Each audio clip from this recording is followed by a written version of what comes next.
He thought he'd lost a priceless watch. What he found was a boy with a backpack, a powerful lesson, and the family he never knew he needed. When billionaire Grayson Wells met Aiden and little Toby, a simple act of honesty would unlock a legacy far greater than fortune. Before we begin, leave a comment below and let us know where you are watching from so we can say hello. Now, let's get into the story. The city was unusually quiet for a Thursday afternoon. A warm breeze rustled the trees in Central Park, and the golden light of the setting sun streamed through the branches like soft spotlights on the worn cobblestone path. Billionaire investor Grayson Wells, 45, wasn't used to such stillness. His world was usually filled with ringing phones, ticking clocks, and voices echoing across glass conference rooms. But today, after a grueling 6-hour board meeting that left even him weary, Grayson decided, without warning or assistant scheduling, to walk. Dressed in a tailored charcoal suit, his polished shoes crunched lightly on the gravel as he walked with his hands behind his back. He passed joggers, nannies with strollers, and couples curled up on benches, but he barely registered them. His mind was elsewhere, on a merger that had stalled, on quarterly returns, on the silence that now filled his penthouse each night. As he reached a familiar bench beneath a large elm tree, he sat down with a long sigh. For a moment, Grayson let his shoulders drop, the mask of power slipping ever so slightly. He glanced down at his wrist to check the time. 3:42 p.m. Or so he thought. The watch was gone. Grayson blinked. His wrist was bare. He stood abruptly, heart pounding. He spun around, scanned the ground, then checked his briefcase and his coat pockets. Nothing. The familiar weight that had been a constant presence for years was simply missing. It wasn't just any watch. It was a Patek Philippe, custom-made, gifted by his father when Grayson took over the company. Engraved on the back were the words, "Don't waste time. Earn it." His father's motto, one Grayson had lived by for decades. Losing it wasn't just about its 7-figure value, it was losing a part of his past. His breath quickened as panic began to rise. Had someone stolen it while he walked?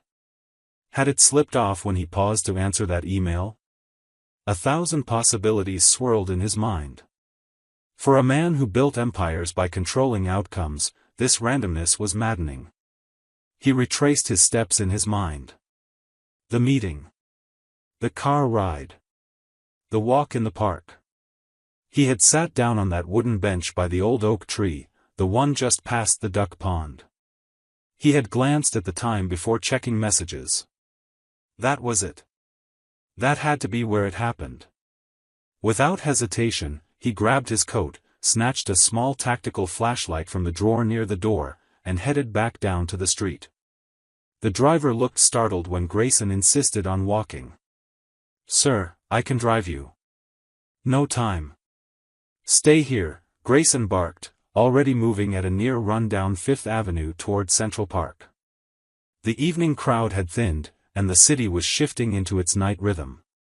Streetlights flickered on, their pools of light barely reaching the darker corners of the park. Grayson moved quickly, sweeping the beam of his flashlight across the grass and under every bench. His shoes crunched against fallen leaves and scattered gravel.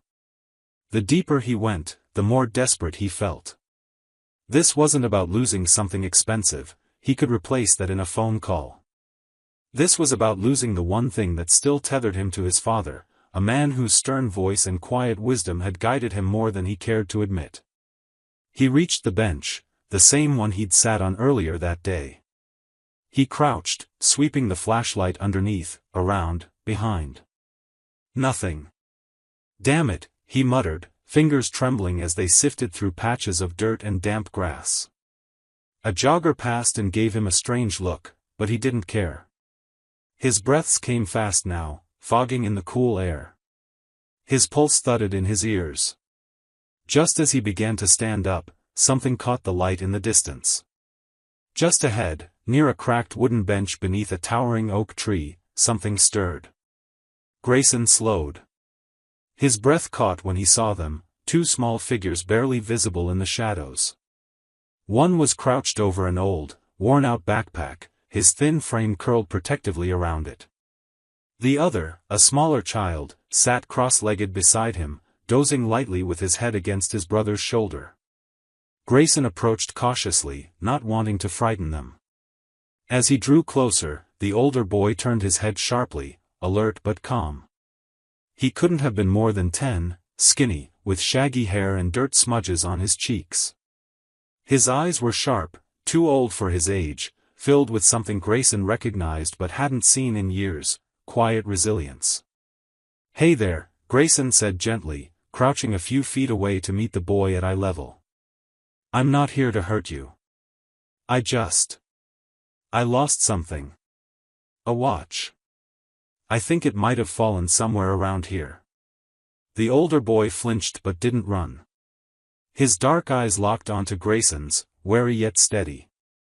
The younger one buried his face into his brother's shoulder, trembling slightly. There was a long pause. The older boy shifted his weight and looked down at the backpack, then back at Grayson. "What kind of watch?" he asked, voice soft but firm. Grayson lowered himself to their level, kneeling slowly. "It's round, with a brown leather strap," he replied. "Gold face. It means a lot to me."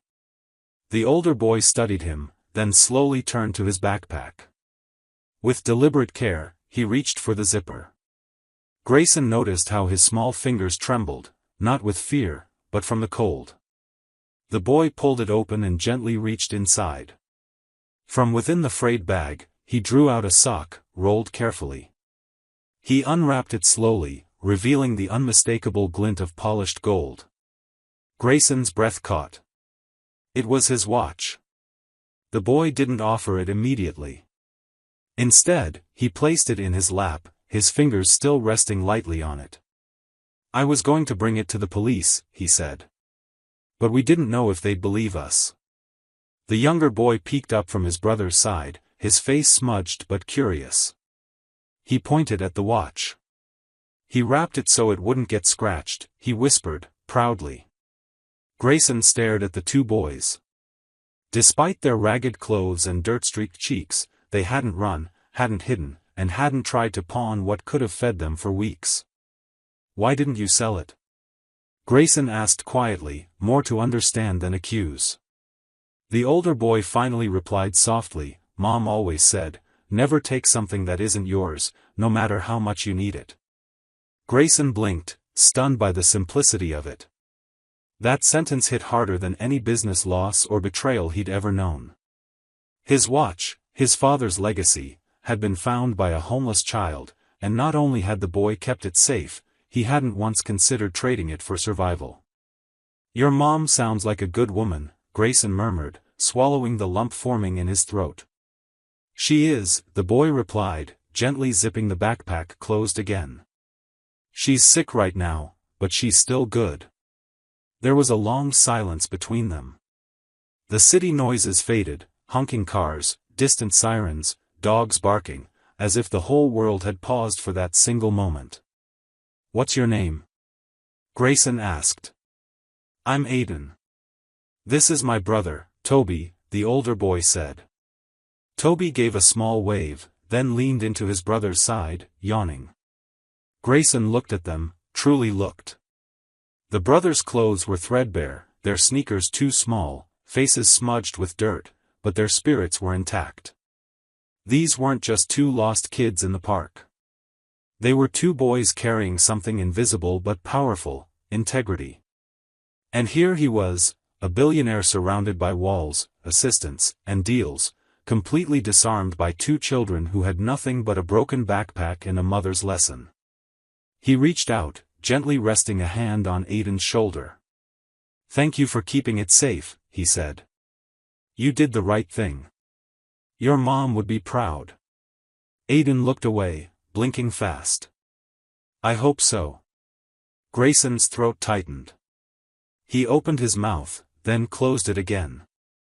What could he say that wouldn't sound condescending or empty? He was a billionaire, a man whose name was etched on skyscrapers, whose time was worth more than most people's yearly income. But in this moment, kneeling on wet concrete, looking up at a boy who had every reason to take what he found and run, he felt small. A soft sound pulled his attention downward. Toby had stepped forward, lifting his hand shyly to offer Grayson a crumpled tissue. "You look sad," he said innocently. That broke him. Grayson smiled through the sting in his eyes and took the tissue with both hands. "Thank you," he said softly, voice rough with emotion. I forgot how to cry." Aiden's expression shifted. The caution didn't vanish, but something gentler stirred behind his eyes. Not trust, not yet, but recognition. A man who understood loss. A man willing to listen. And under that flickering street lamp, with a priceless watch in a child's battered bag and the night stretching long and uncertain ahead, something changed in Grayson Wells, a crack in his armor, a spark in the dark. He hadn't just found his watch. He'd found something far more valuable. Grayson Wells crouched beside the small boy with the frayed backpack, his mind still reeling from the boy's quiet but powerful response, "My mom said never take what doesn't belong to you." That alone had been enough to shatter something in him. But what the boy said next shook him even deeper. "We don't really stay in one place," the boy said, hugging the backpack tighter to his chest. "We move around, a lot." Grayson tilted his head, studying the boy's tired eyes and smudged cheeks. "What do you mean, son?" Aiden glanced around the park, lowering his voice.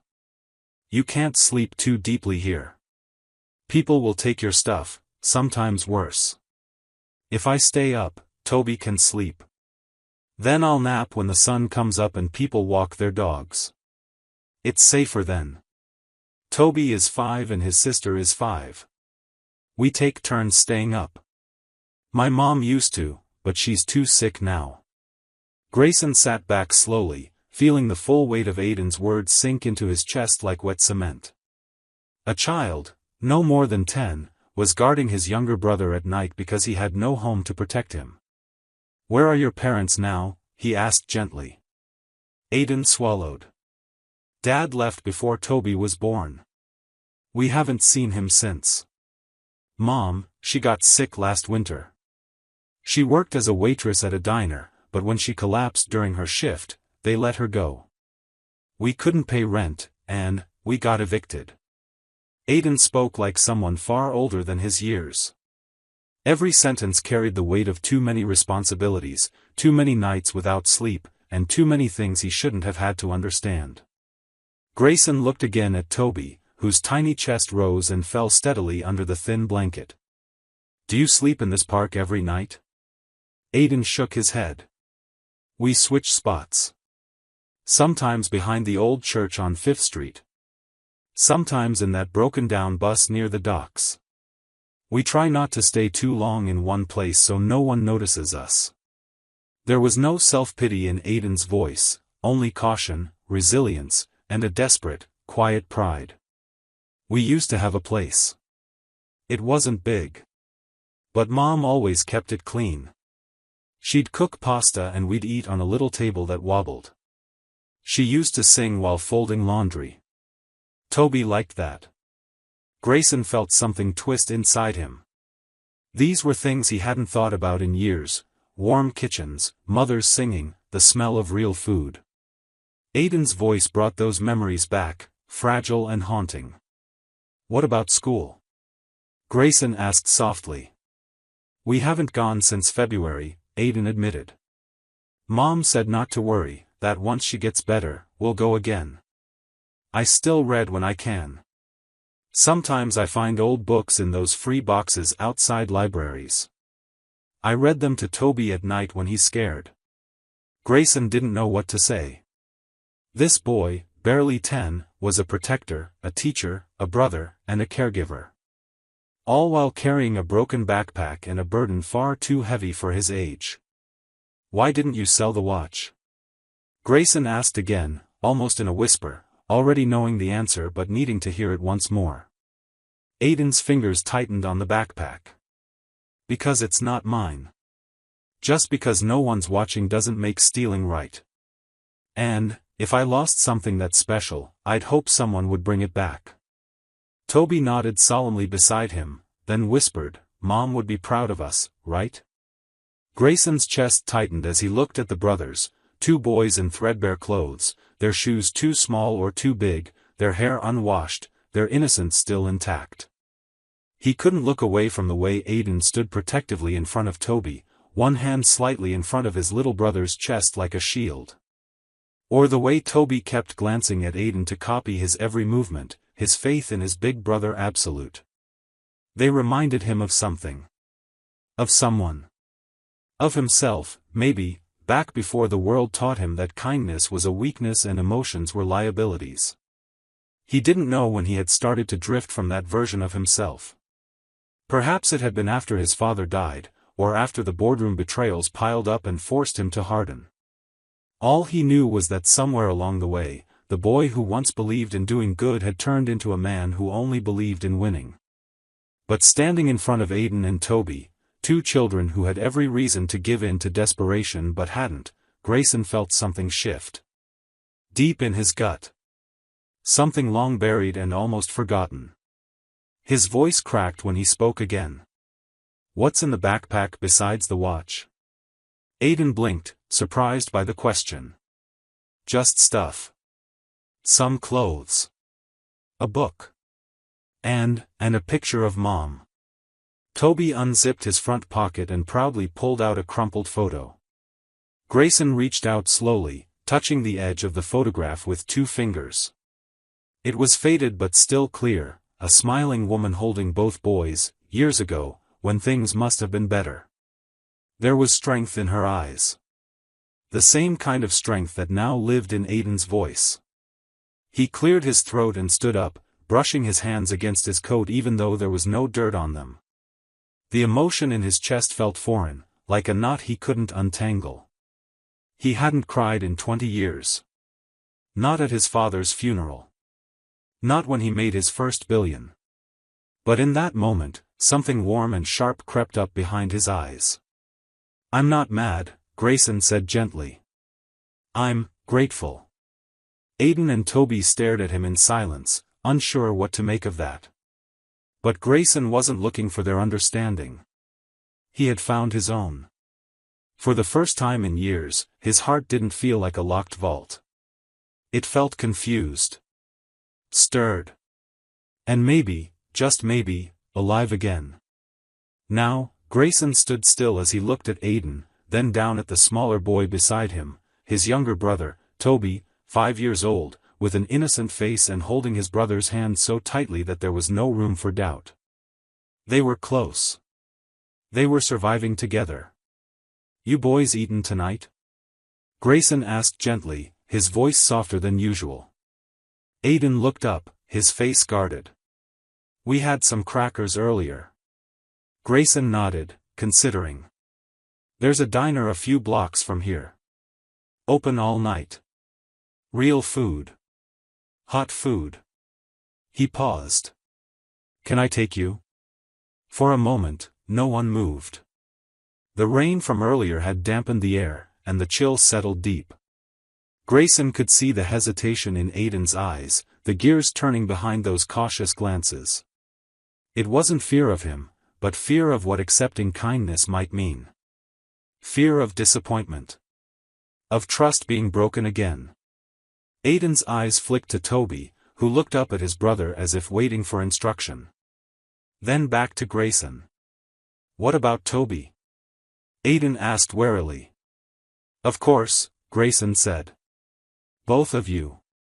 Aiden looked down at his backpack, the small, battered thing with frayed edges and a zipper that barely closed. His hands clutched the straps like they were stitched into his skin. He didn't answer right away. Grayson could see the war in the boy's mind. Survival had taught him that kindness had conditions. That nothing came free. That anything offered could be taken away. Then came the softest whisper, almost drowned by a gust of wind. Only if I can bring it, Aiden said. His hands were white-knuckled now on the bag. My backpack. Grayson's throat tightened unexpectedly. He didn't know what was in that bag, other than the watch. But he suddenly understood it was more than belongings. It was a vault of everything Aiden had left, maybe a photo, a note from his mother, food scraps, or Toby's only toy. That bag was a lifeline. Absolutely, Grayson replied without hesitation. You can bring anything you want. Aiden stared at him for a few seconds longer, as if measuring the man in front of him not by his wealth or his clothes but by something deeper. Finally, he gave a slow nod. Okay, he said. He turned to Toby and gave his hand a gentle squeeze. We're going to eat, buddy, he whispered, and Toby's eyes lit up, not with excitement, but relief. A warm meal was more than food. It was hope. Grayson led them toward his sleek black SUV parked along the curb. The car looked out of place against the backdrop of boys in threadbare clothes, but he opened the door without fanfare. As Aiden helped Toby climb in, he clutched the backpack tightly to his chest and sat close beside his brother, never letting the bag or the child out of his arms. Grayson slid into the driver's seat but paused for a moment before starting the engine. He glanced at them in the rearview mirror, the worn shoes, the way Aiden positioned himself like a shield in front of Toby, the way both sat rigid, unsure if this was a trick. But Grayson wasn't playing a game. He looked forward again and turned the key. I know a place with pancakes, he said lightly, trying to ease the tension. Pancakes? Toby whispered. With syrup? Grayson smiled, the first genuine one he'd worn in days. All the syrup you want. And for the first time that night, Aiden's shoulders dropped ever so slightly. Not all the way, not yet. But enough. Enough to mean something had changed. They drove into the night, not just to a diner, but toward something neither of them could name yet. Something like trust. Something like a beginning. The yellow neon lights of the all-night diner buzzed softly, casting a gentle glow across the rain-speckled windows. It was nearly midnight when Grayson Wells pulled his sleek black SUV into the lot, the hum of the engine fading into the quiet hum of the city that never truly slept. Inside, the place was mostly empty, save for a lone trucker nursing his coffee and an elderly waitress behind the counter reading a dog-eared novel. Grayson opened the door and held it open for the two boys following closely behind him, Aiden, 10 years old with cautious eyes and a protective arm around his 5-year-old brother, Toby. The warmth of the diner embraced them, a stark contrast to the night chill they had been walking through. Grayson gestured toward a booth in the back, away from the windows, and let the boys slide into the red vinyl seats. Aiden helped Toby up first, making sure the little boy was comfortable, before sitting beside him. Grayson took the opposite seat, quietly studying the way Aiden wrapped his arm around his brother instinctively, like a parent instead of a child. A waitress ambled over, eyebrows raised slightly at the odd trio. You folks want menus? 3 cheeseburgers, fries, and 2 chocolate milks, Grayson said without hesitation. He paused. And coffee. Black. The waitress scribbled it down and nodded. Coming right up.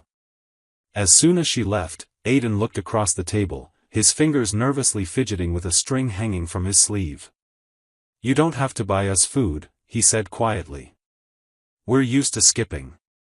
No one should be used to that, Grayson replied. His voice was even, but his chest felt tight. Toby, still wide-eyed, whispered, Are the burgers big? They're huge, Grayson said with a soft smile, something unfamiliar tugging at his mouth. When the food arrived, the boys didn't speak. Aiden passed one plate to Toby, who began eating slowly, savoring every bite like it was the last meal he'd ever have. Aiden, on the other hand, practically devoured his burger, his hunger outweighing his hesitation. He paused only to help Toby with the straw and his chocolate milk, wiping his brother's chin with a napkin like their mother must have once done. Grayson didn't eat. He watched. He watched the way Aiden positioned himself so Toby wouldn't fall from the booth, the way he kept one eye on his brother while taking frantic bites, like he couldn't risk letting his guard down even for a second. This boy wasn't just surviving, he was shouldering the weight of someone else's survival too. For a moment, the silence was filled only with the clatter of cutlery and the hum of the overhead lights. Then Aidan looked up. "Why'd you take us here?" he asked, his voice low, suspicious, but not angry. Grayson leaned forward slightly, elbows resting on the table. "Because you gave something back that didn't belong to you. And that matters." Aidan blinked. "A lot of people wouldn't care." "I care," Grayson said simply. "That watch, it was a gift from my father. He passed away 5 years ago. It's one of the only things I have left that connects me to him." Aidan glanced down at his hands. "I figured it was important. Toby found it under the bench. He thought it was a toy. I told him it wasn't ours to keep." Grayson's gaze flicked to Toby, who was now licking ketchup off his fingers with childlike innocence. "You're a good brother." Aidan shrugged. "Mom says it's my job to look after him. Especially now that she's sick." Grayson nodded slowly. He wanted to ask about their mother, but something told him not to push. "Not yet. I don't talk to people much," Aidan added, his voice softening. "Most grown-ups either ignore us or tell us to move along." Grayson leaned back, eyes fixed on the boy. "I don't talk to people much either." Aidan tilted his head. You look like someone who talks all the time." Grayson chuckled for the first time that night. "I talk in boardrooms. On phone calls. At conferences. But that's not real talking. That's business." "What's real talking, then?" Aidan asked. "This," Grayson said, gesturing between them. "This is real." There was a pause, and then Aidan nodded, like he understood something deeper than his age should have allowed. Toby, now full, curled up against Aidan's side and rested his head on his brother's chest. Aidan gently ran a hand through Toby's messy hair, his other hand still resting protectively on the edge of the table. Grayson watched them with a lump rising in his throat. For all the power, money, and influence he had acquired, he suddenly realized how poor he was in one particular currency: connection. These two boys, living with nothing, had more of it than he ever did. "Do you miss your dad?" Aidan asked quietly. "Yes," Grayson said, voice rough. "I do." Aidan nodded. "I don't remember mine much. He left when Toby was a baby." "Then your moms raised you both alone?" Aidan hesitated, then nodded. "She worked 2 jobs until she got sick. Then we lost the apartment. We've been moving around a lot. Sleeping where we can. I try to keep Toby warm, but sometimes it's hard." Grayson looked down, his jaw tight. "You shouldn't have to go through that." "No kid should," Aidan said simply.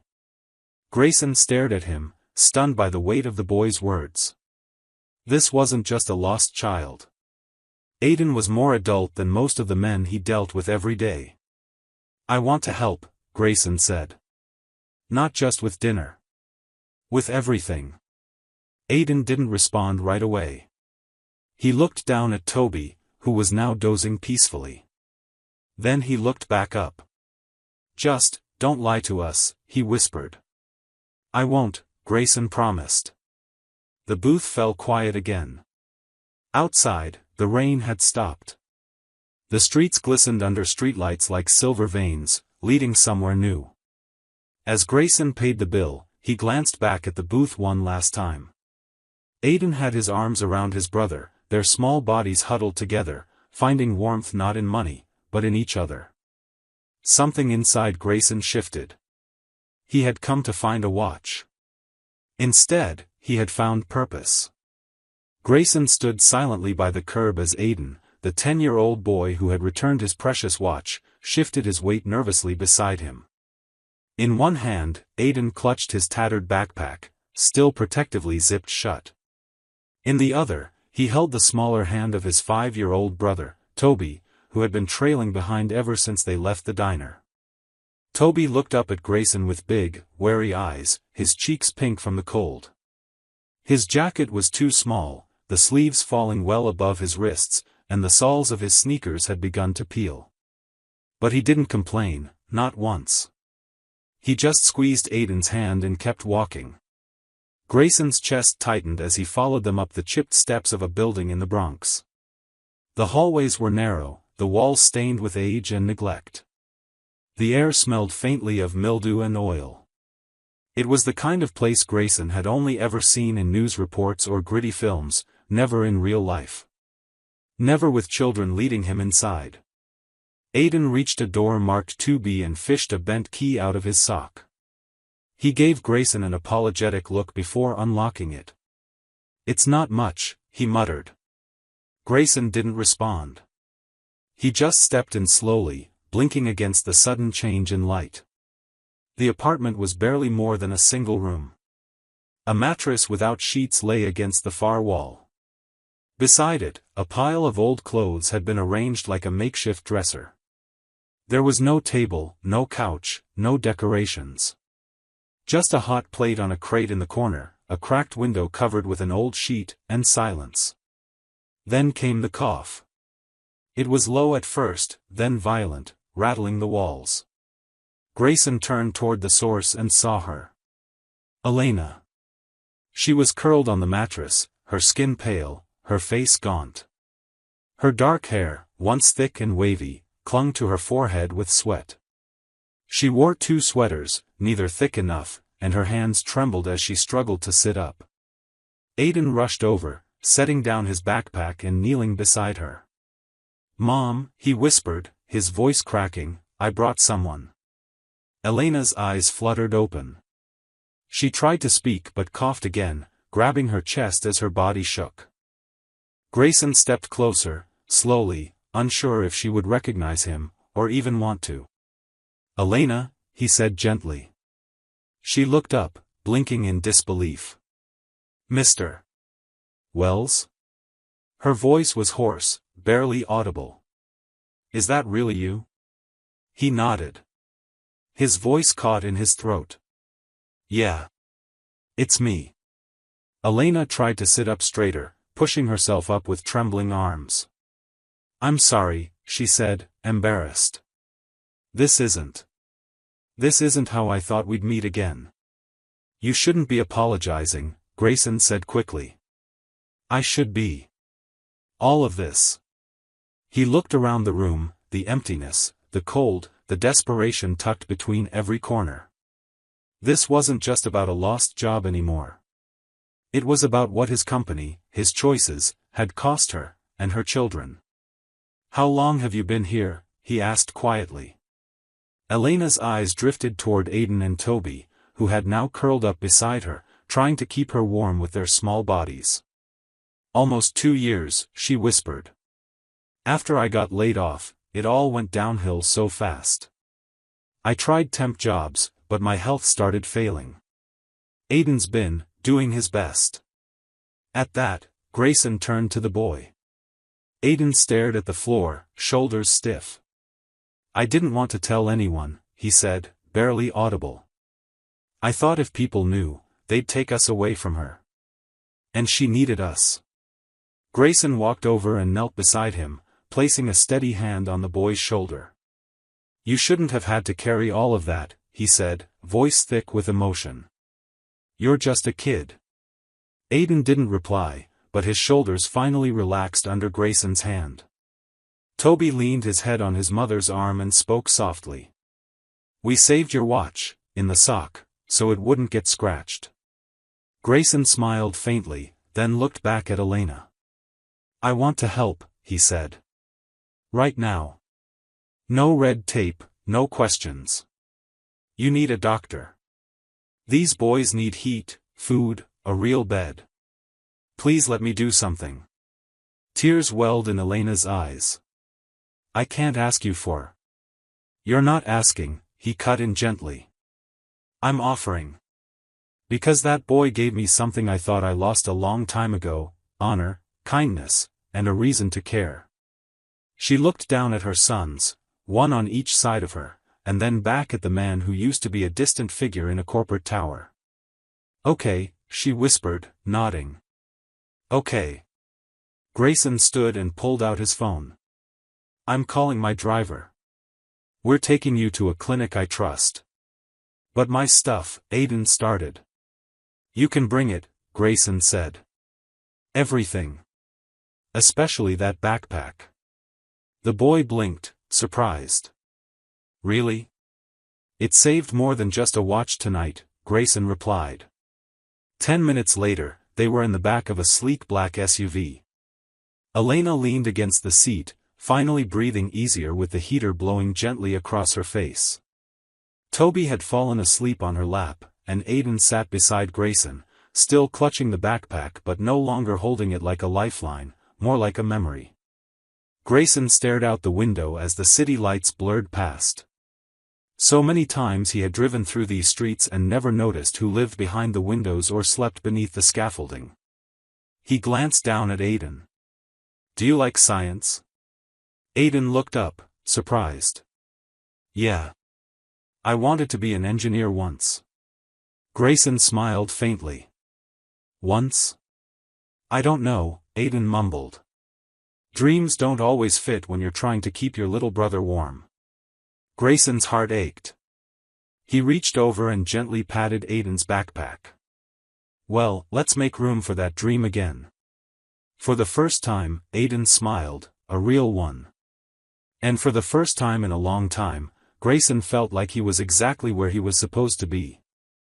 Grayson barely slept that night.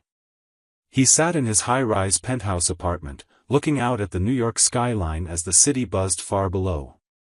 Yet none of that mattered anymore. Not the stocks. Not the mergers. Not the late-night calls from Tokyo or the boardroom battles in London. All he could think about were two boys, Aiden, with his guarded eyes and too thin shoulders, and little Toby, who had barely spoken a word but clung to his brother's hand like it was the only anchor he had left in the world. And then there was Elena. Her cough had echoed in Grayson's ears all night. It wasn't just a cold. He'd seen enough suffering in his early years, long before wealth shielded him from it, to know when someone was fighting to breathe. And yet, even in that small, cold apartment in the Bronx, Elena had smiled. Not for herself, but for her sons. Her eyes held gratitude, not desperation. It shook something loose inside him that he hadn't felt in years. By 6:30 a.m., Grayson was dressed in jeans and a dark wool coat, coffee in hand, waiting beside his sleek black SUV. His driver, Marcus, raised an eyebrow when he saw the billionaire opening the door for himself. "Heading to the Bronx again, sir?" Grayson nodded. "Pick up two boys and their mother. We're going to see a doctor." Marcus didn't ask questions. After all these years, he'd learned when Grayson's voice carried steel, you followed the rhythm and not the reason. In the dim hallway of their building, Aiden opened the door before Grayson even knocked. He was already dressed, though his sweatshirt had a tear at the collar and his shoes were more duct tape than fabric. Behind him, 5-year-old Toby rubbed sleep from his eyes, wrapped in a faded superhero blanket. "You really came back," Aiden whispered, as if it was hard to believe. "I said I would," Grayson replied softly. "Is your mom up?" "She's trying," Aiden said, turning to the room. "She's weak." Grayson stepped inside. The apartment was colder than he remembered. The heating must have stopped working sometime during the night. Elena lay propped up against the wall on a thin mattress. Her breathing was labored, skin pale, eyes sunken, but she smiled when she saw him. "You didn't have to come back," she rasped, her voice barely audible. Grayson knelt beside her. "Actually, I did." The private clinic sat on the east side, a gleaming tower of glass and quiet. It was the kind of place where senators got knee replacements and tech moguls froze their stem cells. Elena looked completely out of place as Marcus carefully lifted her out of the car. She tried to protest. "I can walk. I don't want to be a burden." "You're not," Grayson said firmly. "And I'd rather not argue." Aiden held his brother's hand tight as they entered the pristine lobby. Toby looked around with wide eyes, more curious than scared. He pointed at a potted plant nearly as tall as he was. "Is that real?" he asked. "It is," Aiden replied, his voice proud for the first time. "It's not plastic like the ones in Grandma's building." Grayson glanced at them. Even in a moment of crisis, the brothers were connected by wonder. It hurt more than he expected. Elena was taken into a consultation room within 10 minutes. Grayson pulled every favor he had, called in favors from surgeons he had funded, made private phone calls to administrators. There would be no waiting list today. Not for Elena. While they waited, the boys sat beside him on a soft leather couch. Toby had fallen asleep, head on Grayson's arm, mouth slightly open. Aiden sat upright, backpack clutched in his lap. "You don't have to stay," Aiden said suddenly. "You've already done more than anyone else ever has." Grayson looked down at the boy, this 10-year-old with too much responsibility in his eyes. "I want to stay," he replied. "Not because I feel sorry for you. But because I see you." Aiden blinked, unsure what to say to that. So he stayed silent, but didn't move away. An hour later, the doctor came out. Dr. Choi was calm, professional, but there was kindness in her eyes as she addressed Grayson first, then Aiden. "She has pneumonia," she said gently. "Severe, but treatable. It's likely been building for weeks without proper medication. She's dehydrated and anemic as well. We're admitting her for at least 3 days of observation and treatment." Aiden's voice trembled. "But she's going to be okay?" "With care, yes," Dr. Choi nodded. "She's lucky. If you hadn't brought her in today, it might have been too late."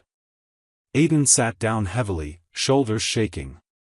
Toby stirred from sleep, confused, and Aiden quickly wrapped an arm around his brother, whispering, "She's going to be okay.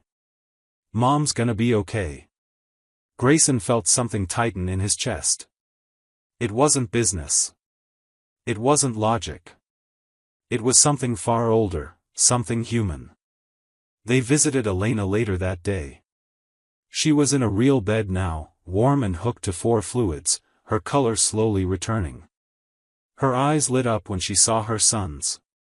Grayson stood back, watching the reunion from the doorway. He didn't want to intrude. But then Elena looked at him, reached out a hand. "Thank you," she said, her voice clearer. "I don't know how to repay this." "You already have," Grayson said, walking to her side. "You raised a boy who wouldn't sell my watch for food. That's worth more than money." She laughed softly, then coughed. "He's a stubborn one." Grayson looked at Aiden, now holding Toby on his hip. "He's strong." He had to be. Outside the clinic, snow had begun to fall gently on the sidewalks. Grayson walked the boys back to the SUV. Aiden opened his backpack and pulled something out, a folded letter and the old wristwatch. "I never gave it back officially," he said. "I wanted to wait until I was sure you weren't just pretending." Grayson took the watch, slowly. It was the first time he had touched it since the day it slipped off in the park. It felt heavier now. Grayson couldn't say anything for a moment. "Do you two want to stay with me for a few days?" he asked. Aiden hesitated. "At your house? I've got more space than I know what to do with. Beds. Food. Hot water." Toby looked up. "And TV?" Grayson laughed, really laughed, for the first time in months. "Plenty of it." Aiden studied him. He had trusted too few adults in his short life. But he saw something different in Grayson's eyes. Not pity. Not charity. Just care. He nodded. "Okay. But only if Mom says yes." "She will," Grayson replied. "She'll want you warm. And safe." And that's what he promised himself, too, that he would make sure these boys never had to carry their mother's illness, their hunger, or the weight of a broken world alone ever again. Not while he still had a name, and means, and a beating heart. Grayson Wells hadn't expected to feel so nervous standing in his own penthouse. The sleek, towering apartment had been the symbol of his power for over a decade, floor-to-ceiling glass, minimalist furniture, and a panoramic view of New York's skyline. He had closed multi-million-dollar deals here. Heads of state had dined at his marble table. Yet now, standing across from a 10-year-old boy and his 5-year-old brother, he felt something unfamiliar. Vulnerability. Aiden and Toby sat side by side on the plush white couch that likely cost more than everything they'd ever owned combined. They looked small there, Toby's feet didn't even touch the floor. Aiden held his backpack in his lap with both arms wrapped around it protectively, as though it were the only thing keeping him anchored in this new world. Grayson crouched down slowly, careful not to appear intimidating. "You said you had something you wanted to show me?" Aiden hesitated, looking to Toby, who gave a small encouraging nod. Then, with a deep breath, Aiden carefully unzipped the frayed backpack. One by one, he pulled out the contents, laying them neatly on the coffee table between them. "This is my math book. It's kind of ripped, but I still use it." Grayson's eyes followed the stained paperback with creased corners and hand-drawn multiplication tables scribbled along the margins. "This one's Toby's," Aiden added, pulling out a coloring book with broken crayons tucked into its pages. "He colors when he's scared." Toby looked down at his sneakers, then bravely added, "I like blue the best." Grayson smiled gently. "Blue's a good color." Next came a bundle of photos, each carefully wrapped in a folded t-shirt to keep them from getting bent. Aiden unfolded them, revealing images of a younger Elena, laughing at the beach, holding baby Toby in a hospital bed, Aiden blowing out candles on a 4th birthday cake. Grayson felt something tighten in his chest. She used to work in a big building. She had a badge and wore heels. Then one day she didn't anymore. But she still smiled, Aiden said, his voice growing softer. "She told us to smile too. Even when it was hard." Grayson remained quiet. He could see Elena in those photos, radiant and full of life. He remembered her as an intern, bright-eyed and idealistic. She had once stood in the lobby of his company holding a presentation folder with shaking hands, hoping for a chance. Now here were her sons, carrying the weight of her lost dreams in a threadbare bag. And then, Aiden pulled out a folded piece of paper. A long crease ran down the center, and the edges were smudged and soft from being opened and refolded so many times. It looked like it had been written carefully, deliberately. Aiden handed it to him.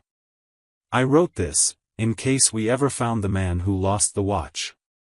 It used to be Mom's. She said it was the only nice thing she still had from the time she believed in better days." Grayson opened the letter slowly, his fingers trembling slightly. The handwriting was uneven, the letters large and deliberate, written in pencil. "Dear Sir. If you found the gold watch, thank you for not stepping on it. It's special because it belonged to our mom and it used to make her smile. We don't want anything. We're okay. Just wanted to say I hope you have someone who tells you to smile, too. My mom always did, even when it was cold and we didn't have soup. Please take care of the watch. She says it keeps time from the best part of her life. From Aiden, age 10. And Toby, age 5. Grayson couldn't speak. He looked up from the letter at the two boys now watching him closely. Aiden sat upright, proud but nervous. Toby rested his head on his brother's shoulder, sucking the corner of his sleeve. Grayson had spent his entire adult life surrounded by wealth, luxury cars, fine wines, tailored suits. But nothing he owned had ever been this pure. This letter, he finally managed, it's beautiful. And brave. Aiden looked down, embarrassed. It's not much. I just wanted. I didn't know what would happen. I thought if you were someone who would come back for something important, maybe you were someone who could be kind. Grayson lowered the letter and pressed his lips together, fighting a tide of emotion. This boy, this child, was testing the world with kindness and waiting for it to fail. And yet, he had still chosen honesty, still chosen hope. Toby fidgeted. Do you like it? I do, Grayson whispered. Very much. There was a silence then, heavy with unsaid things. Grayson suddenly saw the absurdity of it all, he, a man worth billions, sitting on the floor before two boys who had barely enough to eat, yet were offering him something priceless, a chance at humanity. Aiden began packing the items back into the bag. We don't need a lot. Just a place where Mom can get better. She always says we're lucky we have each other. Grayson leaned forward. You have more than each other now. You have me, too. Aiden's hands froze. Toby tilted his head. Like, forever? Grayson nodded. If you'll let me. Aiden bit his lip, the weight of the moment sinking into his chest. Then he asked, very seriously, why? Grayson didn't have a polished answer. No business pitch. No rehearsed speech. Just the truth. Because once, someone gave me everything and asked for nothing back. My father. He gave me the watch I lost. But I didn't really understand what it meant until tonight. He looked at Aiden. Your mom gave you values. You didn't let go of them, even when life tried to take everything. That's something most adults forget. Aiden's throat tightened. Toby slid off the couch and climbed into Grayson's lap without warning, wrapping his little arms around his neck. You smell like cinnamon, he said softly. Grayson let out a breath and laughed, surprised. I think that's the pancakes from breakfast. I like pancakes, Toby murmured sleepily. Aiden watched the scene and slowly, carefully, allowed the backpack to slide off his shoulder. He placed it on the floor beside Grayson. You can hold it if you want, he offered. Just for a while. Grayson reached over, touched the bag gently. It was light, worn, patched with blue tape on one side, but it felt like it carried the weight of 1,000 silent sacrifices. He didn't say anything else. He didn't need to. In that quiet room, something unspoken passed between them. It wasn't just about a watch. Or a letter. Or even the backpack. It was about trust. It was about choosing love in a world that often forgot how to offer it. And for the first time in many years, Grayson Wells didn't feel like the richest man in the room. He simply felt home. The soft hum of the elevator was the only sound as it climbed to the executive floor of Wells Enterprises. Grayson Wells stood silently, staring at his reflection in the mirrored doors. His tie felt too tight, his thoughts tangled. It had been a long time since he'd walked through these halls feeling something other than ambition or cold determination. But today was different. Today, he wasn't just a CEO. He was a man trying to right a wrong. He stepped into the hallway, his polished shoes echoing on the marble floor. The receptionist looked up and blinked in disbelief. Grayson usually entered through the private garage. But this visit wasn't about image or convenience. He walked into the HR department, pausing at the threshold. Behind the desk sat Mr. Lampert, the head of recruitment, an old-school type with a clipboard always in hand and an aversion to change. Grayson's presence caused him to sit up straighter, the clipboard trembling slightly. I need Elena Rivera reinstated, Grayson said simply. Lampert adjusted his glasses. Elena Rivera? From years ago? She was an intern. She was let go under someone else's decision. I want her rehired, immediately. Full salary. Full benefits. Give her an admin role to start, flexible hours. And make sure she has support. Lampert looked like he'd swallowed a marble. Yes, sir. Right away, sir. Grayson didn't smile. He turned and left without further explanation. He had somewhere else to be. 3 days earlier, Elena had been curled up on a cot in a frigid one-room apartment, trying to keep her 2 sons warm with a threadbare blanket and body heat. She hadn't expected to see Grayson Wells again, not after being dismissed from his company all those years ago, not after the economy collapsed around her and the job offers stopped coming. She certainly hadn't expected him to walk into that room like a ghost from a past life, holding Aiden's hand, asking if she needed help. But help had come. And it had come fast. Grayson arranged for a team to pack up their belongings, what little they had, and move them to a small, sunlit apartment in Midtown.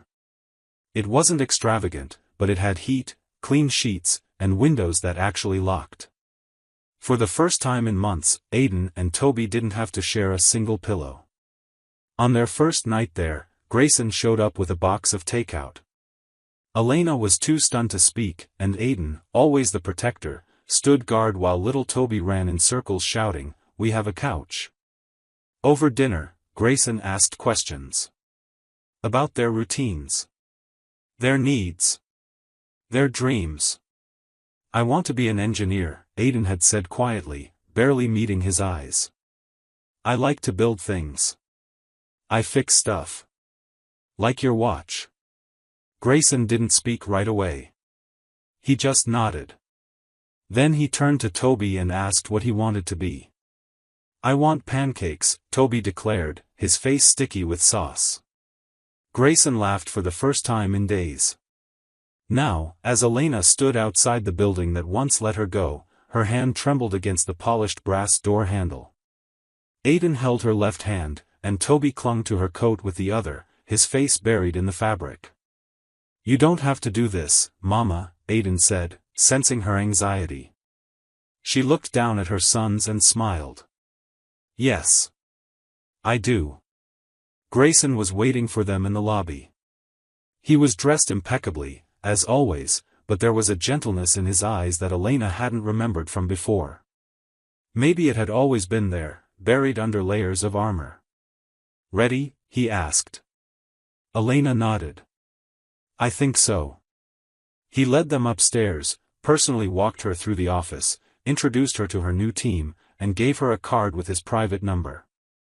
"If anyone gives you trouble," he said, "you call me. No excuses." Tears welled in Elena's eyes. "Grayson. I don't know how to thank you." "You already did," he said quietly, nodding toward Aiden and Toby. "You raised them right." Back at the new apartment that afternoon, Grayson sat with Aiden at the dining table, papers spread out in front of them. "These are your scholarship forms," he explained. "It's not charity. It's an investment." "In me?" Aiden asked. "Yes," Grayson said. "In you." Aiden's fingers trembled slightly as he signed the form with his full name, Aiden Rivera. A name that would now be listed in the school records of a prestigious academy just 3 blocks away. "And what about me?" Toby asked, not to be forgotten. Grayson reached under the table and pulled out a small backpack with race cars printed on it. Inside was a set of beginner learning books and a note that read, "Toby's Engineering Academy, coming soon." Toby squealed and hugged his leg. Later that evening, Grayson stood at the window of his penthouse, watching the city lights flicker. He had spent years climbing the ladder, gaining wealth, power, and influence. But none of it had prepared him for the feeling that now warmed his chest, like something long lost had finally returned. His father's watch sat on the counter beside him, no longer just a relic, but a symbol. It had been broken, lost, and returned, not by a security guard, not by a manager, but by a 10-year-old boy with no home and more honor than half the executives Grayson had ever known. He reached for his phone. "Hey, Elena," he said when she picked up. "I've been thinking. There's a lot more we could do with your story. I want to start a new mentorship program for single parents. Maybe name it after your boys. What do you think?" There was silence on the other end. Then a sniffle. I think you've already changed our lives." But if you want to change more, I'll help you. He smiled. We'll change them together. A week later, Elena walked into her new office. On the wall outside the door, a bronze plaque gleamed in the morning sun. The Rivera Initiative, a second chance for families who never gave up. And beneath it, in smaller lettering. Inspired by Aiden, Toby, and a backpack full of integrity. She turned around to see her boys running toward her in their new school uniforms, laughing and shouting. Grayson stood at the end of the hall, coffee in hand, watching them with a pride that went far beyond blood. Sometimes, second chances don't knock. Sometimes, they wait quietly in a small backpack, tucked beneath a park bench, held by tiny hands that never stopped believing. And when someone is brave enough to answer that silent call, everything, absolutely everything, can change. It began with a single photo, snapped in the quiet hum of a hospital corridor on an early spring morning. A nurse named Carla, who had been working the night shift, had seen many things in her years: loss, recovery, hopelessness, and miracles, but nothing quite like what unfolded that dawn. Grayson Wells, the famously unreachable billionaire known for dodging both press and personal involvement, stood at the end of the hallway. His designer coat was gone. In its place, he wore faded jeans and a dark gray hoodie, zipped halfway over a wrinkled t-shirt. But that wasn't what caught Carla's attention. It was the two boys walking beside him. Aiden, 10 years old, held his younger brother Toby's hand tightly in his own. Toby, just 5, wore a coat 2 sizes too big and mismatched gloves, one pink and one gray. He clutched a small juice box someone had handed him earlier, his tired eyes wide as he took in the sterile, white-lit hallway. Grayson walked slowly beside them, one hand resting gently on Aiden's shoulder. In his other hand, he carried something that didn't seem to belong, a small, worn-out backpack. Its fabric was faded, the zippers rusted, and there were hand-stitched patches where holes had formed. Carla couldn't help herself. She lifted her phone and captured the moment: the billionaire, the brothers, and that tiny backpack, cradled like it held the weight of the world. The caption came later, after she'd debated for hours about posting it. But the words came to her easily in the end: sometimes a big heart hides behind a small bag. The image went viral overnight. By morning, headlines blazed across every news site and blog. Grayson Wells breaks silence, the billionaire with a heart. Who are the backpack boys and why did they melt America's coldest CEO? Mystery family, miracle moment, the photo that changed everything. Grayson's PR team had been the first to see it. Phones buzzed. Emails flooded. Social media exploded. But Grayson was still at the clinic. He sat in a quiet waiting room with Aiden curled up beside him on the couch, head resting on his shoulder. Toby had finally fallen asleep in his lap, his little fingers still grasping the drawstring of that ragged backpack. Grayson stared at them, heart aching with something unfamiliar and powerful. It wasn't just guilt anymore. It wasn't even pity. It was something deeper. A quiet realization that he had once lived in a world of glass towers and gold cufflinks, while these boys who had nothing, had somehow carried more courage and kindness in that backpack than he had in all his bank vaults. When his assistant finally reached him with a panicked, "Sir, it's everywhere," he barely flinched.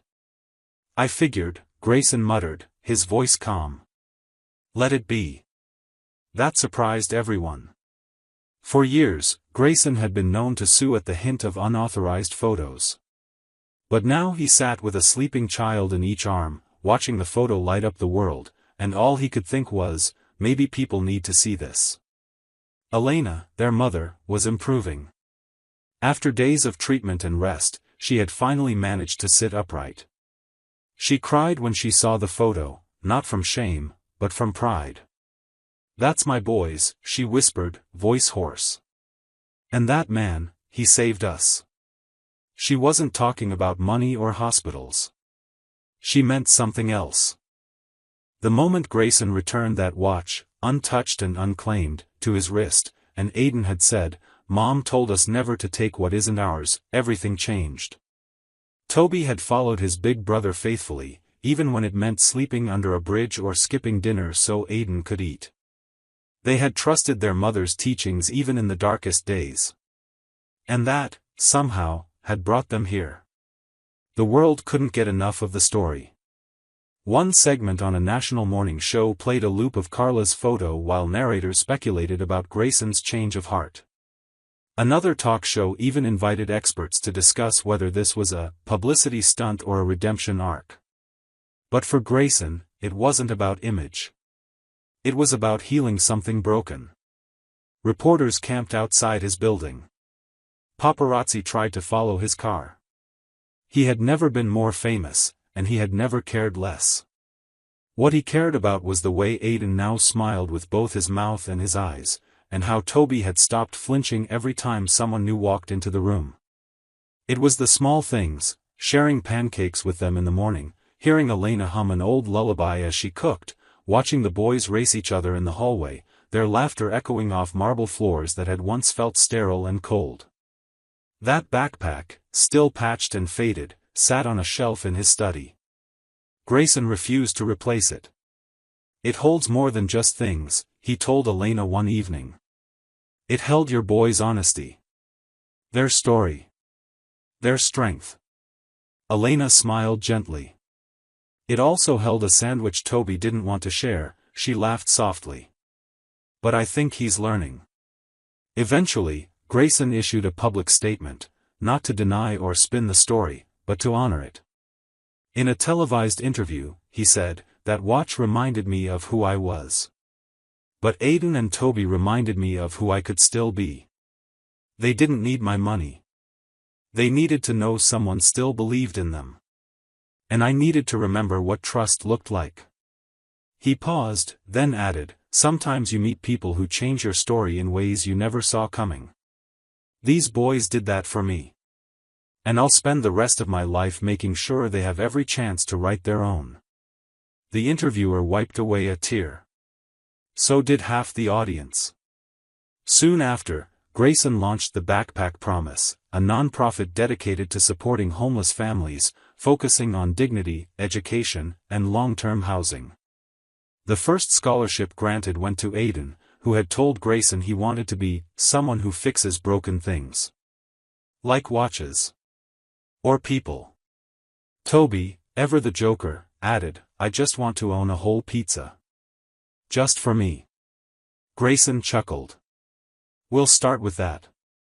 1 year later, another photo made the rounds. This one wasn't taken secretly. It was planned. Grayson, wearing the same hoodie, knelt beside Aiden and Toby in front of the first shelter funded by the Backpack Promise. Elena stood beside them, smiling with a strength that only a mother who's been through hell and back can wear. The backpack? Still there, slung proudly over Toby's shoulder, stitched once more with a red patch that said, "Home." And this time, the caption read, "He gave them a chance. They gave him a purpose." Every evening now ended the same way, and for Grayson Wells, it was nothing short of extraordinary. The soft clinking of cutlery, Toby's giggles over mashed potatoes shaped like smiley faces, Aiden's thoughtful questions about the world, questions Grayson hadn't even asked himself in decades, and Elena's laughter, warm and real, had become the new rhythm of his life. For years, Grayson had lived in silence. His penthouse, towering over Manhattan's skyline, was once a place of stillness, untouched plates on polished counters, and views that no longer impressed him. He had built empires with contracts and crushed rivals with a word, but none of it filled the void left by his father's death and his own detachment from the world. That was before a lost watch, before a backpack, before two boys and their mother walked into his life and turned it right side up. Now, the scent of home-cooked meals floated through rooms that once smelled only of polish and dust. The glossy, lifeless dining table where Grayson used to sign multi-million-dollar contracts now had drawings taped to it, Toby scribbled superheroes and Aiden surprisingly precise sketches of engines and bridges. Grayson had begun to clear space in his life, and not just physically. The emotional clutter, the guilt, the loneliness, the belief that his world was too rigid to bend, had started to fade. That evening, Elena stood at the kitchen island, wiping her hands on a dish towel. Her health had improved drastically since the pneumonia scare. After weeks of proper care and nutrition, the color had returned to her cheeks, and the exhaustion had begun to lift from her eyes. She glanced over her shoulder and smiled as she watched Grayson sitting cross-legged on the rug, Toby in his lap, listening intently as the boy told a story about a magical train that flew through clouds and talked in rhymes. "I call it the dream train," Toby said, holding up a piece of paper. "It takes people where their hearts feel safe." Grayson's voice caught for a second before he whispered, "I think I've just boarded it, kiddo." Aiden, perched at the edge of the couch, looked up from his book. "Do you really like it here, Mr. Grayson? Or are you just being nice to us because of what happened?" Grayson didn't answer immediately. Instead, he stood, picked up Toby, who protested with a giggle, and walked to Aiden. He sat down beside the boy, resting one hand on his shoulder.